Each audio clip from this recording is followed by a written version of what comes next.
सादर नमस्कार। सच्चिदानंदा परिवार में आप सभी का स्वागत है। आज श्रीमद् भगवद गीता का चौथा एपिसोड है, जिसकी शुरुआत 8वें श्लोक के साथ किया जा रहा है। 8वां श्लोक कुछ इस प्रकार है। भवान भीमश्च कर्णश्च कृपश्च समितिंजयः अश्वत्थामा विकर्णश्च सोमदत्त इत्यैव च। इसमें कह रहे हैं, इसमें दुर्योधन गुरु द्रोण से अपनी सेना की बड़ाइयां करता हुआ नजर आता है।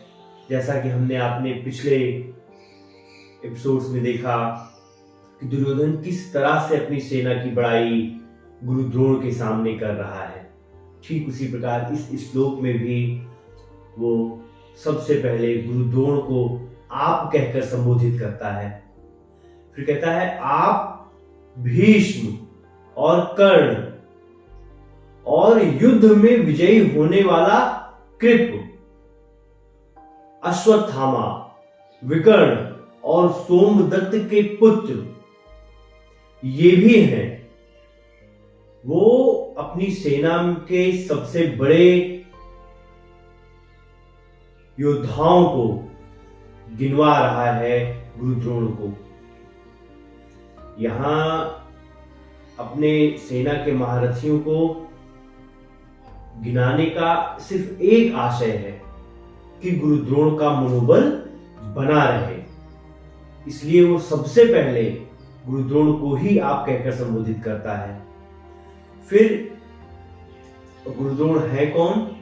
गुरु द्रोण वो गुरु हैं जिन्होंने कौरव और पांडवों दोनों को ही शस्त्र और अस्त्र विद्या सिखलाई है। फिर उसके बाद भीष्म का नाम लेता है दुर्योधन। भीष्म जो कि वृद्ध राजश्री हैं, वो पांडवों और कौरवों दोनों के परदादा भी लगते हैं और इन्होंने ही पांडु और धृतराष्ट्र दोनों का पालन पोषण किया था और वो भी बहुत महान पराक्रमी योद्धा हैं। और उनके साथ सबसे बड़ी जुड़ी हुई बात यह है कि उनके पास इच्छा मृत्यु का वरदान है कि वो अपनी इच्छा के बिना मर नहीं सकते। फिर दुर्योधन कर्ण का नाम लेता है, जो कि वो भी बहुत महान शूरवीर है और जिसका अर्जुन को मारना ही एकमात्र लक्ष्य है। सिर्फ अर्जुन को मृत्यु के घाट पहुंचाने के लिए ही कर्ण ने दुर्योधन का साथ दिया और पूरे युद्ध में वो दुर्योधन के साथ बना रहा कि मौका मिलते ही मैं अर्जुन को मार गिराऊं। उसके बाद दुर्योधन कर्ण के बाद कृपाचार्य का नाम लेता है। कृपाचार्य चिरंजीवी हैं, महान धनुर्धर हैं, इसलिए उन्हें संग्राम विजयी विशेषण से संबोधित करता है दुर्योधन। कृपाचार्य जी और गुरु द्रोण के साले भी लगते हैं। ये भी एक बहुत खास बात है कि दोनों लोगों का आपस में रिश्ता भी है, क्योंकि कृपाचार्य की बहन से ही गुरु द्रोण का विवाह हुआ है। अब यहां दुर्योधन को उम्र के लिहाज से चाहिए कि द्रोण और भीष्म के बाद कृपाचार्य का नाम ले, लेकिन उसने कर्ण का नाम कृपाचार्य से पहले लिया, क्योंकि उसे कर्ण पर कृपाचार्य से अधिक भरोसा था। क्योंकि कृपाचार्य जैसे कौरवों के गुरु थे, वैसे ही पांडवों के भी गुरु थे, लेकिन कर्ण सिर्फ और सिर्फ दुर्योधन का ही मित्र था, इसलिए कर्ण पर दुर्योधन को कृपाचार्य से अधिक भरोसा था। फिर वो अश्वत्थामा का नाम लेता है। अश्वत्थामा कौन है? ये गुरु द्रोण के पुत्र हैं और ये भी अस्त्र शस्त्र विद्या अपने पिता गुरु द्रोण से ही सीखे हैं। विकर्ण का नाम लेता है। विकर्ण धृतराष्ट्र के 100 पुत्रों में अर्थात कौरवों में तीसरा भाई है और सोमदत्त का नाम लेता है जो कि बाहिकों के राजा हैं और सोमदत्त के पुत्र हैं भूरिश्रवा। अब विकर्ण और सोमदत्त के तो ये दोनों ही लोग धर्मात्मा भी हैं और धनुर्धर भी हैं। विकर्ण और सोमदत्त के पुत्र भूरिश्रवा ये दोनों लोग ही महान धर्मात्मा और धनुर्धर हैं। अब आगे आता है अन्ये च बहवः शूरा मदर्थे त्यक्त जीविता नाना सहस्त्र प्रहरणा सर्वे युद्ध विशारदा। अब यहां दुर्योधन कहता है कि और भी अनेक योद्धा हैं जिन्होंने मेरे लिए अपने प्राणों को संकट में डाल दिया है। वे भिन्न भिन्न प्रकार के शस्त्रों से सज्जित हैं और सब के सब युद्ध विद्या में निपुण हैं। अन्य योद्धाओं में बाहिक, शल्य, भगदत्त, जयद्रथ, कृतवर्मा व और भी महारथी शामिल थे। आगे दुर्योधन कहता है अपर्याप्तम तदस्माकं बलम भीष्म अभिरक्षितम पर्याप्तम त्विद मेतेषां बलम भीम अभिरक्षितम। मतलब हमारी यह सेना जो अपरिमेय है उसकी रक्षा भीष्म कर रहे हैं, जबकि पांडवों की सेना जो बहुत सीमित है उसकी रक्षा भीम कर रहा है। अब यहाँ बहुत ही ध्यान से समझने की बात है क्योंकि यहाँ बहुत सारे लोगों को कंफ्यूजन होता है। जो दुर्योधन ने एक शब्द बोला है गुरुदोड़ से अपर्याप्तम, यहाँ जो मेरे हिसाब से जो मान्य है वो श्रीधर स्वामी जी द्वारा जो इसका अर्थ बतलाया गया है अपर्याप्तम का, वही यहाँ पर सबसे उचित बैठता है। अपर्याप्तम का अर्थ श्रीधर स्वामी जी ने ये बताया है कि जो काफी नहीं है, अर्थात जिसे सीमित संख्या में बताया नहीं जा सकता, अर्थात कि बहुत अधिक है। और पर्याप्त का अर्थ है जिसकी गणना की जा सकती है, अर्थात बहुत कम है। अब कई जगह लोग अपर्याप्तम का अर्थ ये लगाते हैं कि दुर्योधन गुरुदोड़ से कह रहा है कि हमारी सेना अपर्याप्त है या कम है, जबकि ऐसा नहीं है, क्योंकि यहां दुर्योधन गुरुदोड़ का मनोबल बढ़ाने के लिए उनसे बात कर रहा था। तो अपनी सेना के लिए अपर्याप्तम का अर्थ कम संख्या के संदर्भ में कभी कहेगा ही नहीं, क्योंकि इस परिवेश और घटनाक्रम के अनुसार ये उचित नहीं होगा।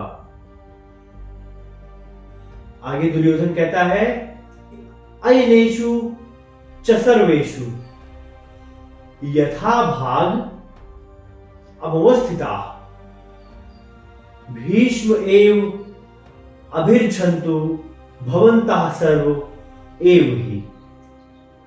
अर्थात इसलिए आप सब लोग अपने अपने स्थानों पर रहते हुए सब मोर्चों पर दृढ़ता से जमकर सब ओर से भीष्म की ही रक्षा करें। अब यहां अपने पितामह भीष्म की रक्षा करने के लिए खासकर दुर्योधन सभी को संकेत दे रहा है। इससे ये समझ में आता है कि दुर्योधन का प्रेम और चिंता दोनों पितामह भीष्म के लिए है, और उसे ये भी पता है, उसका स्वार्थ भी है, क्योंकि उसे पता है कि पांडवों के विरुद्ध युद्ध जीतने के लिए पितामह भीष्म की भूमिका कितनी महत्वपूर्ण है। और भी एक कारण है, पितामह भीष्म की रक्षा के लिए सभी को संकेत देने का एक और कारण यह है कि भीष्म ने शिखंडी को स्त्री मान रखा है, इसलिए वो उनसे कभी युद्ध नहीं करेंगे। और शिखंडी भगवान शंकर के वरदान से भीष्म को ही मारने के लिए पैदा हुआ है। तो दुर्योधन को यह भय है कि कहीं ऐसा न हो कि युद्ध के मैदान में भीष्म और शिखंडी का आमना सामना हो। तब ऐसे समय पर पितामह भीष्म अपनी प्रतिज्ञा नहीं त्यागेंगे, क्योंकि पितामह भीष्म ने यह प्रतिज्ञा लिया है कि वो महिला पर कभी अस्त्र शस्त्र नहीं चलाएंगे, उनसे कभी युद्ध नहीं करेंगे। और शिखंडी को वो महिला मान रखा है, स्त्री मान रखा है। इसलिए अगर शिखंडी और भीष्म का कभी आमना सामना होता है तो भीष्म अपने हथियार त्याग देंगे और शिखंडी आसानी से पितामह भीष्म का वध कर सकता है। इसलिए अपनी सेना को चौकन्ना रहने के लिए दुर्योधन आदेश दे रहा है। जैसे ही दुर्योधन अपनी सेना को चौकन्ना रहने के लिए आदेश देता है, उसके बाद क्या होता है? तस्य संजन्य अनहर्षम कुरुवृद्धा पितामह शंखनादम विनद्योच्चैः शंखम दधमौ प्रतापवान। दुर्योधन को आनंदित करने के लिए कुरुवंश के वयोवृद्ध प्रतापी पितामह भीष्म ने सिंह की भांति जोर की गर्जना की और अपना शंख बजाया। गुरुद्रोण से इतनी सारी बात कहने के बाद भी गुरुद्रोण के मुख से दुर्योधन के लिए एक शब्द ना निकला, क्योंकि उनका पांडवों से अधिक स्नेह था, खास करके अर्जुन से। और दुर्योधन की चालाकी को समझ रहे थे कि दुर्योधन किस तरह से उनको फुसलाने के लिए इतनी सारी बातें कर रहा है। लेकिन कुटुंब के नाते दुर्योधन के इन कृत्यों में नादानी देखकर उसको प्रसन्न करने के लिए भीष्म ने दृढ़ता से सिंह के समान गर्जना की, ताकि विपक्ष की सेना भयभीत हो जाए, और आत्मविश्वास के साथ जोर से शंख बजाया। भीष्म और अन्य लोगों को यह मान्य था। यहां समझने की बात यह है कि भीष्म ने ऐसा किया क्यों होगा।